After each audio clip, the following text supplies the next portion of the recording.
प्यारे बच्चों, आज हम सीखेंगे हिंदी व्यंजन क से ज्ञ तक। क, ख, ग, घ, अंग, च, छ, ज, ज़,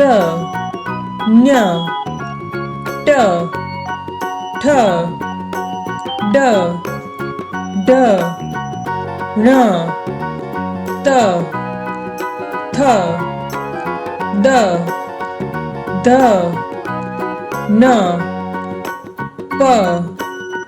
फ, ब, भ, म, य, र, ल, व, श, श, स, ह, श, त्र, ज्ञ,